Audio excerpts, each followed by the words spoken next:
Howdy friends, Hank Johnson.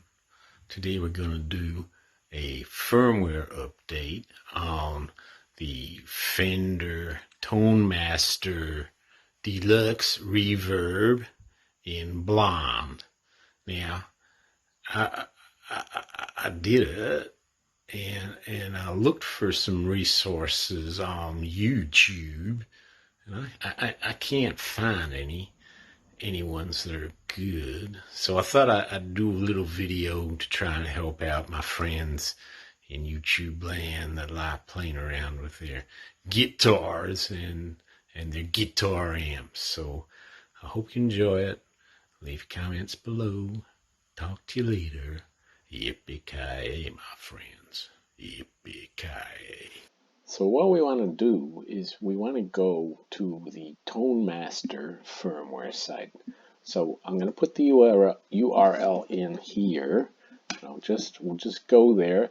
I'll put the URL below in the comments so that you can just go there too. So this is the Tone Master Deluxe Reverb firmware upgrade procedure. If I scroll down here, there's a set of instructions in terms of what we need to do. So it says number 1, download and unzip desired firmware version at the top of this article. So what I'm going to do is number 1, I'm going to download and unzip Tone Master Blonde Deluxe Reverb Mod No Bright Cap Firmware version 1.1.35, and that's going to give me modified reverb control for easier fine tuning at low settings, no bright cap on vibrato for smoother treble response when using overdrive and distortion pedals at lower settings, Celestion Neo Creamback speaker line-out IRs captured with Shure SM57 and Sennheiser MD421 microphones. So if I click on that, we'll see that down here we have the firmware downloading. And once that's downloaded, okay, coming back to here, here's their instructions, and it says locate the micro USB port and firmware update button on the underside of the amplifier chassis, beneath the output power section. Okay, so I'm going to go ahead and show you where that is. So if we move over from the computer to the amplifier, we follow that little black cable up there. That's what they're talking about. That's where we plug in the cable. And we'll just take a look at the cable so that you know what the adapter looks like. This is a micro USB cable. You have a look at that. It's micro USB. Get it in focus. Get it in focus, Hank. Get it in focus. There you go. So you can see that's what a micro, see that profile? Micro USB, not USB-C, nothing fancy. This is a micro, old school micro USB cable. We plug it in there, okay? So now we need to power on the amplifier while holding the firmware update button for at least 3 seconds. Once booted, approximately 10 to 15 seconds, the firmware update LED next to the micro USB port will slowly blink to indicate that the amp is in firmware update mode. The power jewel located on the front of the chassis will also cycle between amber and red. Let's have a look at what that looks like. I'm going up. Yeah, there's the little LED and the little button. Pushing the LED, not the button there, you drongo.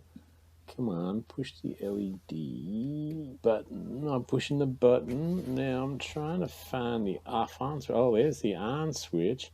Now if I turn the on switch and hold my finger on that button underneath there, what's happening? What's happening? I can see a red light somewhere. What's going on? Where are we? Why can't I see what's going on, man? Oh, there's something flashing.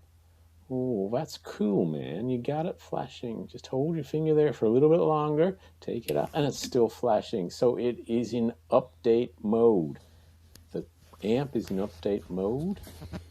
And what are we doing now? Oh, we're looking at the jewel in the front. The jewel in the front's going amber red. Amber red.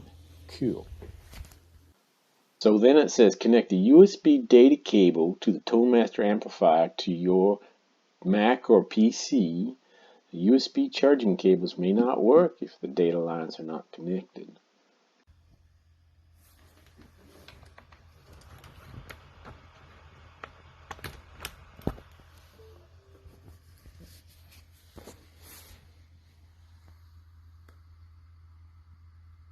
Right. The amplifier will appear on your computer as a mass storage device named Fender Amp, similar to USB flashing. So then we drag and drop the firmware into the Fender Amp folder, and then the update LED will blink quickly to indicate the update is being applied to the processor. So I can see that the LED is blinking. It doesn't look like it's blinking quickly.